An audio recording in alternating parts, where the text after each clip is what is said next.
ദേ മഴ. അമ്മ ദേ മഴ പെയ്യുന്നു. നീ ആദ്യമായിട്ടാണോടി മഴ കാണുന്നത്? അമ്മ ഞാനൊന്ന് മഴയത്ത് കുളിച്ചോട്ടെ അമ്മേ? ഓ കൊച്ചേ, ആദ്യമായിട്ട് പെയ്യുന്ന മഴയാ, എന്തെങ്കിലും അസുഖമൊക്കെ വരും. ഇല്ല അമ്മ പ്ലീസ്, ഞാൻ പെട്ടെന്ന് ഇങ്ങ് കയറിക്കണം പ്ലീസ് അമ്മ. കൊച്ചെ, ആദ്യം പെയ്യുന്ന മഴയത്ത് ആരും അങ്ങനെ കുളിക്കത്തില്ല. അന്തരീക്ഷത്തിലുള്ള പൊടി അതും ഇതും ഒക്കെ ആ മഴയത്ത് കാണും കൊച്ചെ. ആ അന്തരീക്ഷത്തിലുള്ള പൊടിയൊക്കെ ഇപ്പൊ താഴെ എത്തി കാണും. എനിക്ക് കുളിക്കണം അമ്മ. എന്തേലും കിടന്ന് കാണിക്ക്. Thank you. മഴയേ മഴയേ.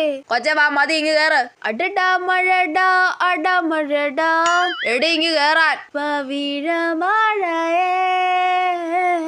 നിനക്ക് രണ്ട് തന്നിട്ട് തന്നെ കാര്യം. കേറാൻ പറഞ്ഞാ കേറത്തില്ല അല്ലേ? ഉയ്യോ അമ്മ ചൂലെടുത്ത്. അതാ വരുവാ. അവള് മഴയത്ത് അങ്ങ് ഡാൻസ് കളിക്കുവാ. നാട്ടുകാർ കണ്ടാ എന്തോ വിചാരിക്കും? വട്ടാണെന്ന് വിചാരിക്കും. വേഗം പോയി കുളിക്കടി അങ്ങോട്ട്. പോവാ. Next day. അയ്യോ അമ്മ, വിക്സ് കുറച്ചുകൂടി തേച്ചതാ അമ്മ. ഞാൻ പറഞ്ഞതാ അവളോട് മഴയത്ത് പോയി കളിക്കല്ലേന്ന്. ഗുളിക എന്തേലും ഉണ്ടോ അമ്മ? ഗുളികയൊന്നുമില്ല. നല്ല ചുക്ക് കാപ്പി ഇട്ട് തരാം, വേണോ? വേണ്ട, എനിക്ക് ഐസ്ക്രീം തിന്നാൻ തോന്നുന്നു. അത് ശരി.